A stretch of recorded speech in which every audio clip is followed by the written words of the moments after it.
bonjour à tous, bienvenue sur la chaîne Famille électrique.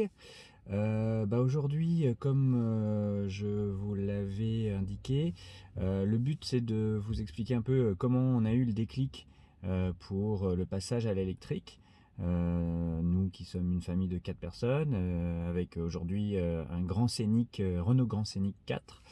Vous expliquer comment on a fait notre choix, quel véhicule on a choisi. Bon là vous l'avez compris avec le titre de la vidéo déjà, mais vous le comprenez aussi en me voyant à l'intérieur de cette voiture, puisque je suis à l'intérieur de notre modèle 3, dont on a pris livraison il y a très peu de temps, il y a 2 jours maintenant. Comme vous avez compris, il y a eu un petit événement qui fait que on n'avait pas forcément retenu le Tesla Model 3, mais qu'aujourd'hui on se retrouve avec un Tesla Model 3. Donc je vais vous expliquer pourquoi. Voilà, donc le déclic vers l'électrique. Déjà tout simplement au départ, j'avais beaucoup d'a priori moi pour le véhicule électrique. Je pensais que ça n'avançait pas trop sur la route, qu'il n'y avait pas beaucoup de reprises. Pour moi, en fait, les autonomies des véhicules électriques étaient insuffisantes pour pouvoir faire de longs trajets. Et nous, on part souvent, quand on part en vacances, on part très régulièrement en France, dans le sud de la France, dans l'ouest de la France. On a toute notre famille, on habite en région parisienne, et toute notre famille est en Normandie principalement. Donc voilà, je m'étais dit que c'était pas encore le bon moment. Et puis l'année dernière, en début 2021, j'ai eu l'occasion d'essayer en tant que passager sur un circuit automobile une Tesla Model 3. Alors je pense que ça devait être un modèle performance, puisque le pilote nous avait fait faire un 0 à 100 en 3 secondes quoi. Et là j'ai été, mais vraiment j'ai pris une vraie claque, parce que je me suis dit c'est pas du tout ce que je croyais quoi. Moi, un véhicule électrique, pour moi, c'était pas aussi puissant que ça. Ça, c'était déjà un premier petit déclic. Et puis par la suite, j'ai commencé à réfléchir donc au remplacement de notre Grand Scénic 4, puisqu'en fait je voyais que les délais de livraison déjà pour des véhicules neufs commençaient à s'allonger. Déjà l'année dernière, on parlait pratiquement d'un an d'attente pour obtenir son véhicule après commande. Du coup, j'ai commencé à me renseigner, donc tout doucement, tout gentiment, en début 2021. Et en juin 2021, j'ai eu l'occasion de visiter le salon Remove, qui s'est tenu sur le circuit de la Ferté-Gaucher. Donc c'est un salon qui est consacré à la mobilité électrique. Franchement, c'était super, parce qu'il y avait plein de constructeurs qui étaient présents, enfin plutôt des concessionnaires plutôt que les constructeurs eux-mêmes. Mais il y avait plein de véhicules électriques, et il y avait également des véhicules hybrides, hybrides rechargeables, enfin voilà, il y avait pas mal de choses. Et à ce moment-là, j'ai commencé à me renseigner sur la recharge, comment ça se passe. Et donc, j'ai commencé à me familiariser un petit peu avec tout ce monde-là. Et puis, voilà, je me suis dit, tiens, ça commence peut-être à être possible. Mais j'étais pas encore totalement convaincu, totalement prêt à faire le pas. Si vous voyez quelqu'un qui fait coucou, là, c'est ma fille. Voilà, on fait un petit coucou. Voilà, elle est contente. J'ai pu donc sur le salon Remove essayer un véhicule hybride rechargeable, et j'avoue que j'étais assez convaincu par la conduite. Donc j'ai essayé le Hyundai Tucson en hybride rechargeable. J'ai fait un super essai à l'extérieur du circuit d'ailleurs, et j'avoue que j'étais assez convaincu par le véhicule. Il est spacieux, il est bien fait, grand coffre et tout. Et même j'ai pu conduire quelques kilomètres en étant en full électrique.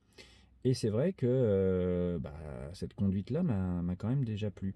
Mais très très vite, je me suis aperçu, alors j'avais commencé à faire les négociations, hein, pour le Hyundai Tucson, mais très très vite je me suis aperçu que finalement il y avait peu d'autonomie en électrique, grosso modo maximum 50 km quoi.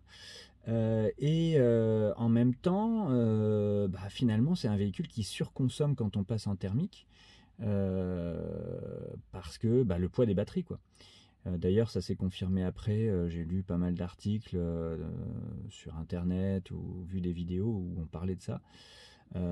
Finalement, l'hybride rechargeable, c'est sympa, mais c'est pas si efficient que ça. Bon, voilà, je trouve que ça peut être une bonne première approche. Du coup, je me suis dit, mais pourquoi ne pas regarder ce que donnerait en termes de coût l'acquisition ou la location avec option d'achat plutôt d'un véhicule électrique. Et c'est là que je me suis rendu compte que finalement, en additionnant les aides de l'État, à l'époque où je me suis renseigné, c'était encore les 7 000 euros d'aide. Bon, c'est passé très vite ensuite à 6 000 euros de bonus de l'État pour un véhicule de moins de 45 000 euros. Mais grosso modo, si on faisait le coût de la LOA et si je comparais avec un hybride rechargeable où il n'y avait que 2 000 euros d'aide de l'État, mes loyers étaient pas si élevés que ça, étaient quand même assez proches de ce que je pouvais avoir avec un hybride rechargeable finalement. Et puis surtout, si je faisais la comparaison avec un véhicule thermique plutôt premium, j'étais dans les mêmes prix, quoi. Donc je me suis dit que ça valait le coup quand même de commencer à regarder. Donc voilà un petit peu les premiers déclics.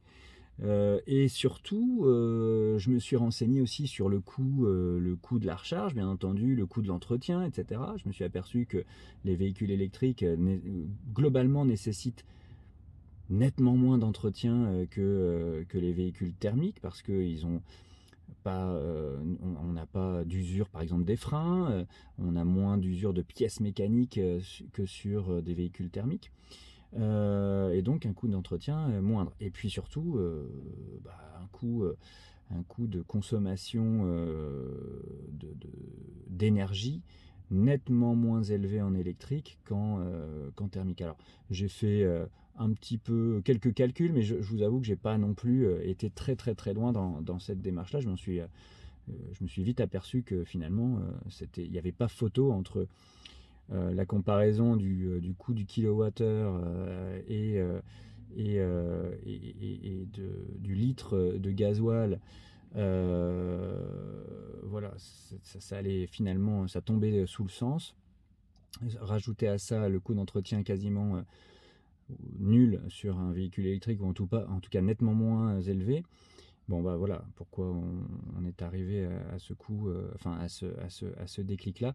Je vous mettrai peut-être en lien ou en description un article que j'avais vu l'année dernière sur Que choisir, qui comparait justement le coût de possession d'un véhicule thermique et d'un véhicule électrique de même gabarit. Et systématiquement, les véhicules électriques avaient des coûts de possession qui étaient moins élevés que leur équivalent thermique. Voilà les raisons pour lesquelles on a commencé à faire le choix d'un véhicule électrique. Et donc, pour ça, on a regardé sur le marché ce qui pouvait répondre le mieux à notre besoin. Le besoin, c'était le remplacement d'un Grand Scénic 4, comme je vous l'ai dit. Donc véhicule familial par excellence, hein, avec un super grand coffre, avec haillons, avec des tablettes à l'arrière pour les enfants, pour poser ce qu'ils veulent, etc. Des rideaux par soleil dans les fenêtres. J'avais une boîte automatique, donc c'était plutôt confortable comme véhicule. Donc vraiment, j'en suis satisfait, hein, de ce Grand Scénic 4. Il m'a vraiment apporté pleine satisfaction avec tous ces rangements. Voilà, pour un véhicule familial, c'est vraiment top. En diesel, 110 chevaux par contre, hein, j'avais le petit moteur diesel DCI 110 chevaux avec boîte automatique. Mais ça me suffit parce que moi je roule pas très très vite. Voilà. Par contre j'ai besoin de reprises et sur les reprises c'était un peu juste quand même. Alors on a commencé à chercher, j'ai commencé à faire des recherches sur les véhicules qui pouvaient se rapprocher de notre besoin. Et je vais vous montrer un petit tableau comparatif avec les véhicules qu'on a étudiés pour le remplacement du Grand Scénic 4. Comme j'étais allé voir Hyundai, bien entendu, je me suis renseigné sur la Ioniq 5. J'ai comparé également ce véhicule-là au Skoda Enyaq. Dans mes comparaisons, il y avait l'incontournable Tesla Model 3 le Tesla Model Y. Le Kia EV6, au moment où j'ai commencé à me renseigner, finalement, il y avait peu de retours dessus encore, hein. Il était tout récent, pas de possibilité de le voir, même en concession, c'était compliqué. Donc je ne l'ai pas vraiment étudié, bien que sur le papier, c'est un véhicule qui aurait pu tout à fait rentrer dans nos critères. Sur le comparatif que vous allez pouvoir voir, il y avait deux critères. Les deux premiers critères du tableau sont vraiment des critères qui étaient rédhibitoires pour nous. C'est tout d'abord la présence d'un haillon. Donc vous voyez que je souris parce que là actuellement je suis dans une Tesla Model 3, donc pas de haillon. Mais en tout cas voilà, au moment où j'ai commencé à comparer les véhicules, le haillon pour moi c'était vraiment une obligation. Tout de suite, j'ai même pas regardé vraiment, j'ai éliminé la Tesla Model 3. Et puis le deuxième critère, c'était le critère du budget. Et là, que ce soit en prix d'achat et bien entendu en répercussion en LOA, le Tesla Model Y qui lui possède un haillon qui est un peu plus haut et qui est vraiment magnifique, ne rentrait pas du tout dans notre budget, voilà, parce que je n'avais pas envie d'aller très très loin sur un premier véhicule électrique en plus. On part quand même d'une Grand Scénic 4, donc notre budget, quoi qu'il en soit, va augmenter, hein, ça j'en étais conscient. Bon, je vous ai pas dit, mais auparavant, avant le Grand Scénic 4, j'avais un BMW X3, j'avais eu une série 3, enfin j'avais eu des beaux véhicules. Et j'avais tellement eu de soucis avec le BMW X3 que finalement je l'ai revendu en me disant bon c'est bon maintenant les voitures je mettrai le moins cher possible, j'en ai marre d'être emmerdé avec des voitures même si elles sont premium. J'étais déçu et j'étais un peu dégoûté. Et donc on était passé sur le Grand Scénic en se disant allez hop on prend le moins cher possible, de toute façon on aura les mêmes emmerdements, excusez-moi du terme mais c'est la vérité, c'est ce qu'on s'est dit. Et au final, on a été très content du Grand Scénic 4. Bon, là on repart sur un véhicule un peu plus coûteux, mais on n'avait pas quand même le budget du modèle Y. Voilà, donc très très vite, finalement, on a mis en comparatif le Ioniq 5 et l'Enyaq, qui sont tous les deux des véhicules avec de beaux volumes, avec des volumes de coffre vraiment intéressants, tous les deux avec un haillon, mais un léger avantage sur le coffre de l'Enyaq, puisque l'Enyaq a un volume supérieur, hein, que vous avez sur le tableau. Et après, en termes de choix, ce qui a pu faire la différence, puisque les budgets étaient vraiment équivalents, hein, j'avais fait une belle négociation sur un Hyundai créatif avec la grande batterie de 73 kW. J'avais fait vraiment une très très belle négociation, mais j'avoue que les matériaux intérieurs m'ont un peu déçu. et que le véhicule qui est quand même très très lourd avait une consommation quand même qui était vraiment importante, alors que l'Enyaq est vraiment un beau véhicule au look SUV qui moi me plaisait davantage, avec un intérieur qui est vraiment très très qualitatif. J'avais mis toutes les options nécessaires pour pouvoir avoir un bon véhicule familial avec en plus tout ce qui est conduite autonome, etc. J'avais vraiment fait une belle configuration. Les seules options que j'avais pas pris finalement, c'est les jantes, où j'étais resté sur les jantes standards. Mais sinon, on avait vraiment un très très beau véhicule. En batterie 60 par contre. Mais si on faisait vraiment, j'ai regardé plein de comparatifs, etc., il était moins gourmand en termes de consommation électrique, je trouve, notamment sur autoroute, que ne l'est l'Ioniq 5.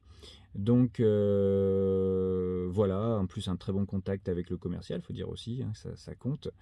Nous voilà en septembre 2022 à commander notre Skoda Enyaq en version 60. La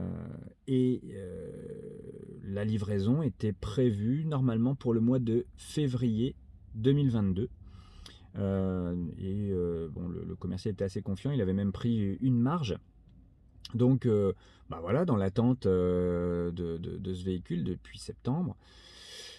Donc on se prépare, on regarde des vidéos, on fait un peu tout ce que tout le monde fait quand on attend notre véhicule avec impatience. On prépare aussi le fait de rendre le Grand Scénic, on le nettoie bien, etc. Enfin, on y fait attention, on y fait les petites réparations nécessaires s'il y avait des petites griffes, des choses comme ça, pour qu'il soit repris correctement dans le cadre de la LOA et qu'on ne nous surfacture pas plein de choses.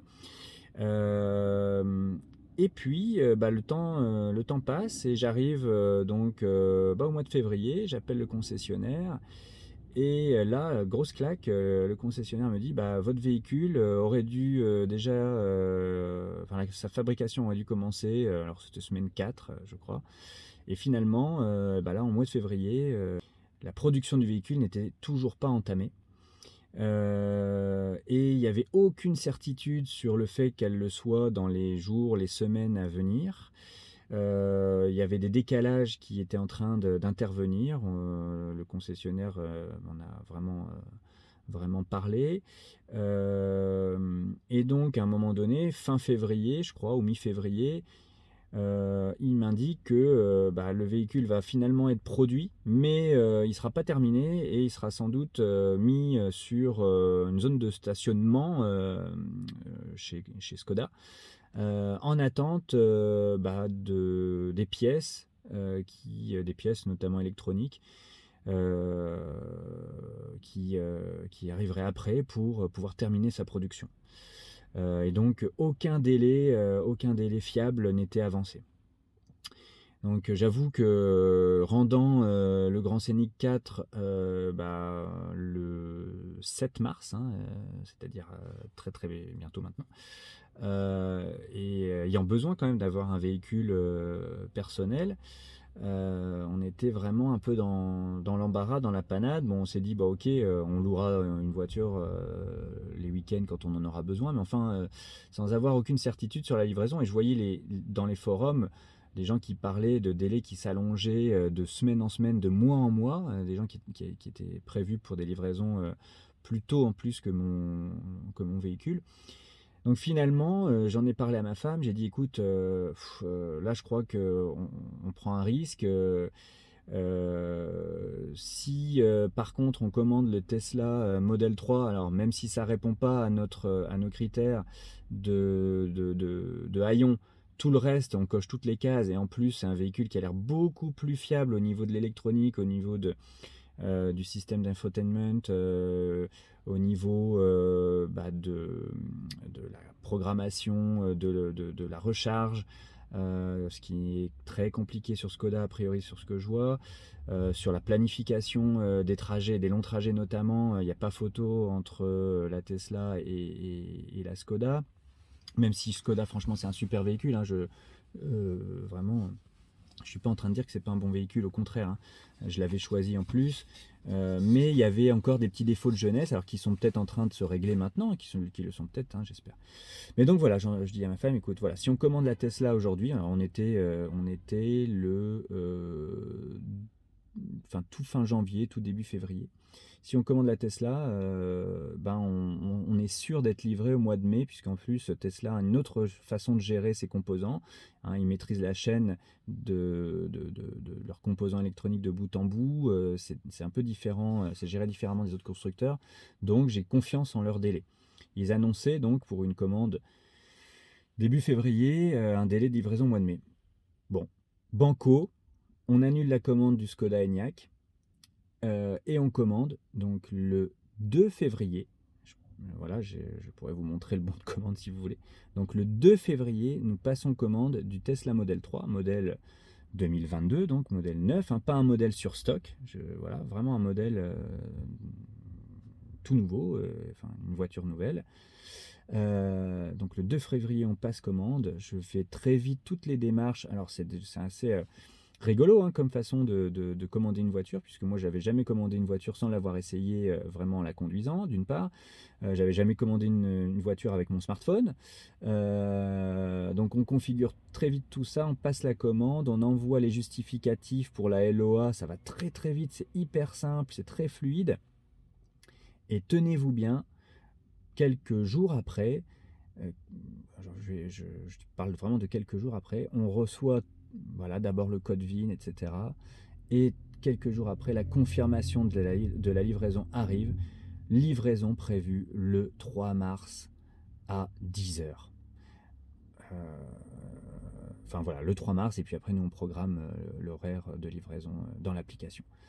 Donc un délai d'un mois, j'ai jamais vu ça, surtout en ce moment, pour avoir un véhicule, encore une fois, pas sur stock. Donc j'ai pu suivre le véhicule depuis Shanghai quasiment, puisque quand j'ai regardé au tout départ, il était déjà dans le bateau pour l'Europe. Donc vraiment une énorme surprise et une très très bonne surprise pour nous. On a été vraiment hyper chanceux. Même Tesla, mon TH et Tesla ne comprenaient pas. Donc mon Tesla Assistant ne comprenait pas ce qui s'était passé. On est plusieurs dans mon cas à avoir eu des délais de livraison hyper courts. Et on pense qu'à un certain moment, Tesla a favorisé les gens qui achetaient en LOA. Parce qu'on est passé devant, et ça j'avoue que c'est plutôt moyen, hein, je trouve quand même. On est passé devant même certaines personnes qui achetaient au comptant, quoi. Enfin voilà, toujours est-il que, et ben du coup, avant-hier maintenant, on a pris la livraison à Villepinte de notre Tesla Model 3 et franchement c'est génial. Je n'en reviens pas de cette voiture qui est vraiment c'est hyper confortable, c'est très silencieux, euh, c'est vraiment d'une simplicité enfantine au niveau de la conduite. Le système embarqué, l'informatique embarquée est vraiment très très efficace. On a le nouveau processeur Ryzen, c'est hyper fluide au niveau de l'écran, et vraiment c'est un bonheur, quoi. Donc bien entendu, je découvre tout ça, et le but justement de cette chaîne, c'est pas de vous dire ouais la Tesla c'est la meilleure voiture du monde, etc. C'est pas voilà, c'est pas du tout le but. Le but c'est vraiment de montrer bah, que ce type de véhicule peut être adapté à une famille comme la nôtre. Voilà, famille moyenne avec deux enfants. Et comment ça va se passer pour aller chez les parents, chez la belle-mère qui sont en Normandie, comment je vais faire pour recharger quand je serai chez eux alors que le réseau de recharge n'est pas encore super super bien développé, et que niveau électrique chez eux, bah, il n'y a pas de borne, il y a pas de prise renforcée, il n'y a pas tout ça. Comment est-ce que ça marche la conduite autonome? Qu'est-ce qu'on fait des enfants quand on va faire une recharge avec des superchargeurs et qu'on en aura pour 20-30 minutes de recharge? Qu'est-ce qu'on fait? Est-ce qu'on arrive facilement à gérer ce temps de pause-là? Est-ce qu'il y a beaucoup de temps de pause? Est-ce qu'on rallonge vraiment très très nettement nos trajets? Alors j'ai une petite idée parce que je me suis beaucoup renseigné, mais je ne l'ai pas encore vécu. Donc moi, c'est ça qui m'intéresse, c'est d'essayer de vous faire partager tout ça au fur et à mesure. Voilà, donc je voulais aujourd'hui, avec cette petite vidéo qui est quand même longue, hein, je m'en excuse, mais vous indiquer comment on a fait notre choix. Si vous avez des questions sur la Ioniq 5, sur l'ENIAC et sur la Model 3, n'hésitez pas à me les poser en commentaire, parce que je pense avoir quand même fait beaucoup de recherches sur ces véhicules-là, et donc j'ai pas mal je pense pouvoir répondre à pas mal de vos questions. Et puis je vais vous laisser là. J'ai déjà fait une petite vidéo sur un petit trajet que j'ai fait donc avec la voiture, et je vous montrerai. J'ai eu un petit message auquel je ne m'attendais pas déjà, vous voyez. Donc je vous expliquerai ça sur une vidéo très très courte. J'ai fait une première recharge donc à mon domicile, qui s'est plutôt bien passé, qui s'est bien passé. Voilà, je voulais voir si ce que j'avais fait, hein, comme installation électrique tenait le coup, et ça a bien marché, donc je suis assez content, sur une prise P17 en 32 ampères. Voilà, donc je vous montrerai tout ça au fur et à mesure. Voilà, c'était long, mais je voulais vous expliquer un petit peu notre démarche, et ce qui fait qu'on a basculé vers l'électrique. N'hésitez pas à liker si vous voulez soutenir un peu le début de la chaîne. Alors, vous êtes très très nombreux à avoir visionné ma première vidéo, hein, celle où j'expliquais un peu le but de la chaîne, il y a 2 jours. 4, hein, je crois qu'il y a eu 4 vues, oui, il y a eu au moins 4 vues à ce jour-là. 0 like, mais quand même 4 vues. Bon, voilà, j'espère que ça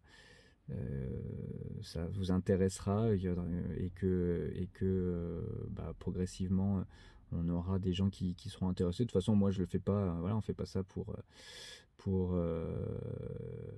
la gloire, ou bien entendu, on fait ça pour essayer de répondre aux questions auxquelles nous, on a été confrontés au moment de notre choix. Donc voilà, puis de toute façon, vous avez plein de super youtubeurs déjà sur Tesla Model 3 qui vous donnent vraiment plein d'infos super intéressantes, des tutos, des tests de consommation, voilà, des goodies, des produits à acheter pour améliorer votre voiture, etc. Enfin, franchement, moi, je leur dis merci d'ailleurs à tous ces gens-là, parce que c'est génial, hein, Tesla Geek, Tesla Phil, que j'aime bien aussi, voilà, puis plein d'autres.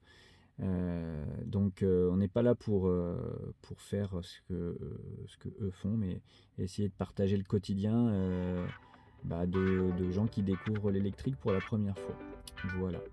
Bon, je vous laisse. Merci à tous ceux qui font un petit commentaire puis qui nous encouragent aussi. Puis merci de nous soutenir. À très bientôt sur Famille Électrique. Merci.